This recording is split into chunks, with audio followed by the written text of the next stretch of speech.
Yo everyone, Andrew here, bringing you another video review, and today we're going to be doing Batman and Robin, issue number 1. Take a look at this comic cover right here. Now, you know what I love about the New 52 and my pull list each week? Is that by hook or crook, no matter what, I get at least one Batman comic starring Bruce Wayne as Batman. Week 1 is Detective Comics. Week 2 is Batman and Robin.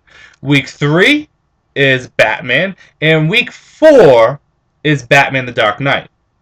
So as you can see, I get my daily dose of Bruce Wayne, no matter what, at least one time a week. And that's not including all the other titles that Bruce might show up in, like Justice League International, Nightwing, Batgirl, Batwoman, Red Hood and the Outlaws, or any other title that he may make an appearance in.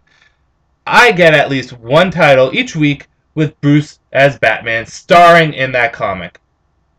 And I'm loving it. And as I said in my Detective Comics issue number 1 review, is that each comic that stars Bruce deals with a different aspect of his life. Detective Comics deals with him as a detective, dealing with mysteries and street-level crime, although it can deal with like Joker and other stuff, but is him being a detective. Batman comic deals with him as a superhero. Batman the Dark Knight deals with him as a grittier, more darker hero. Kind of like Legend of the Dark Knights did, or Shadows of the Bat. Kind of a grittier, darker tone.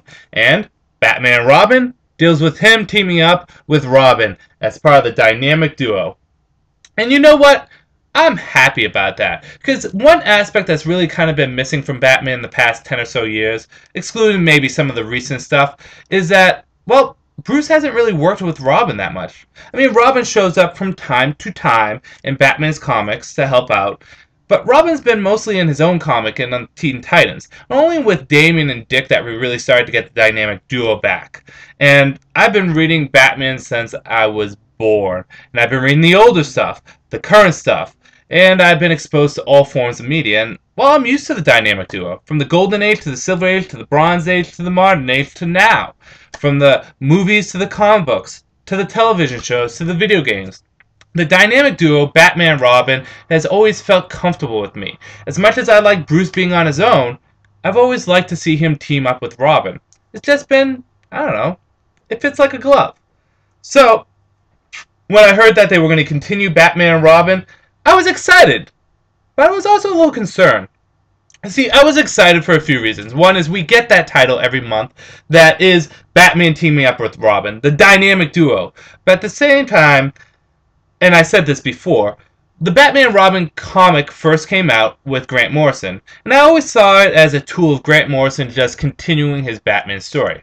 Whether or not that was the intention of Grant Morrison or DC is up in the air, but I always thought when Grant Morrison's run was done with Batman and Robin, where would the comic really go?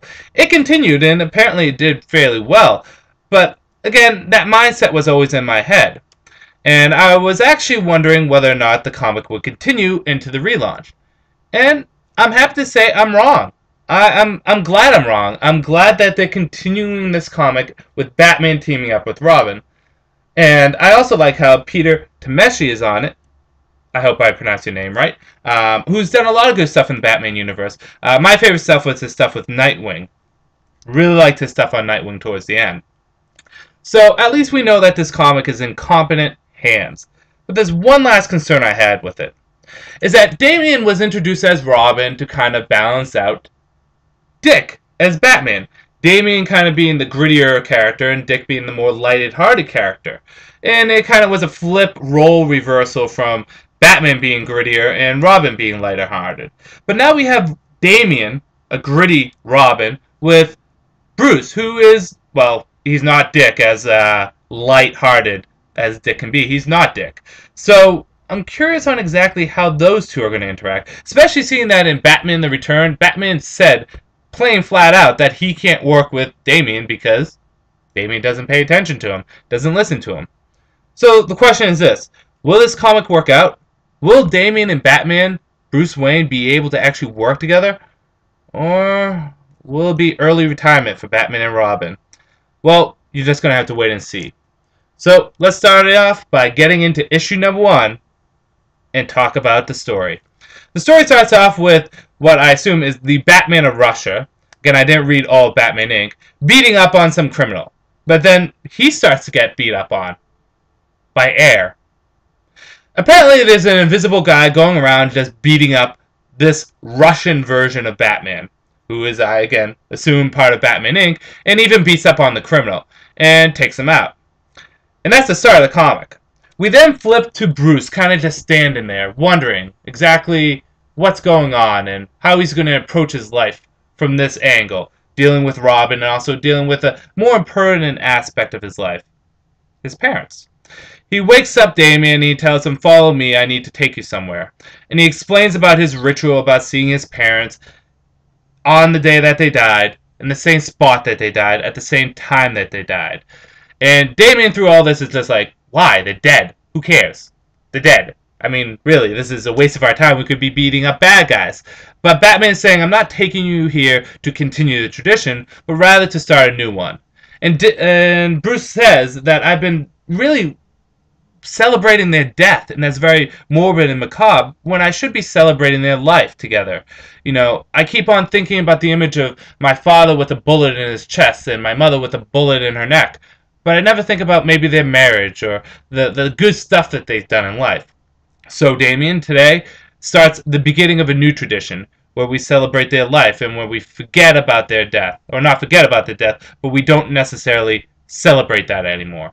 And on one hand, this scene plays off nice, and on the other hand, it plays off weird. But I'll get into that in the good, the bad, or whether or not you should get it. Then we actually jump to some action. Batman and Robin have to take out some criminals who are stealing very hazardous material. The team starts off working pretty nicely. However, it starts to crumble a little bit when Robin is going off on his own and just not paying attention to Bruce. And because of this, there's obviously consequences. Then we also left on a cliffhanger with this new villain who can apparently be invisible. And we don't have a name for this new villain, but he refers to himself as Nobody. Whether or not that was just dialogue or if he really is called Nobody is debatable. We'll just have to see in issue 2. But it leaves off on a cliffhanger with them. So let's get into the good, the bad, and whether or not you should get it. Good. Well, the art was good. I enjoyed the art. I think they did a good job with the action scenes. My particularly favorite action scene was when Robin jumped on top of a villain and just started pounding on him for like a half hour. In kind of a kid's way, but still pretty good. And I kind of like how they handle Bruce and Damian's interactions in that they're father and son, but, you know, Damian may be accepting the fact that he's a hero, but he hasn't quite accepted the fact that he's part of this family and part of the rules that comes with the family. Bruce is a completely different creature than Dick is, and they don't quite work well together just yet because Damian doesn't understand that. I mean, Damian's been an interesting character that I've always liked, who's kind of evolved throughout the years. I mean, he started off as a punk that no one cared about, that was just kind of an asshole, but he's grew up to be this character that genuinely cares about helping people and doing good. But although he's made that evolution, he hasn't quite fell into the role yet as Robin, at least in the Batman family, with Bruce. So I do like that there is a bit of synergy with these two characters, but at the same time, the characters really need to work on each other with getting along and getting on the same page. That scene that I was talking about was nice because it was about Bruce moving on, and he kind of did seem a little lighthearted, but it was about him moving on and accepting the fact, you know, my parents are dead, it's time for me to move on, and, you know, instead of celebrating their death, let's celebrate their life. Bad. Well, let's take that scene. It was really kind of odd because I can kind of see what Peter was going at with bickering back and forth between Bruce and Damian, but Damian just seemed too much of an asshole in this. He kind of seemed like he was when he first became Robin.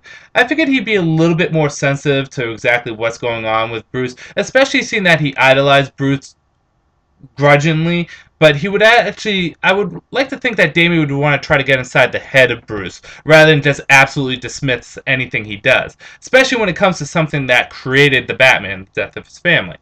The second bad to this is its pacing is kind of all over the place. It starts off slow, then it goes fast, and then it kind of slows down again at the end. Whether or not you should get this. This issue was okay. It didn't wow me. It didn't blow my mind away. And I didn't quite get a full sense at where this is going direction-wise with the two characters interacting with each other, but it was an okay comic. If you're open to getting everything Batman, you will enjoy this. But if you're being very selective on what to pick up with Batman, you might want to hold to just Detective and Batman right now. But again, this was good. It's like a solid 3 out of 5, or somewhere along that lines. I hate giving ratings, but I've been doing it a lot lately. But yeah, it was okay. It doesn't blow your mind away. It doesn't do anything momentous. But it did enough for me to continue on to reading it. It does enough for me to want to pick up issue number 2 and kind of see where we're going with this new character, this new villain, who's interested in taking out Batman Inc., because that's who he's targeting, and he basically says, I'm coming to get your little group that you have going on. One last thing before I end this review. If you notice, with each issue of the New 52, let me go over here, the DC logo is always different depending on the family. If it's the Batman family, it is blue, the traditional DC Comics. If it's the Green Lantern family, it is green. If it's the Superman family, it's blue and red. If it's the Dark, I think it's black and it's all crumbling. It's gray and black and it looks like it's crumbling. And so on and so forth. So all the logos kind of look different, which is kind of cool. The Justice League, I think, is gold, if I remember. But nice little touch to the artwork. But on the whole, you got my opinions. This was okay. I'll leave it up to you on whether or not you should pick it up. It really comes down to how much you like Damian, because you get Bruce in each and every title. It depends on how much you like Damian. So with that said, this is Andrew saying peace out for now.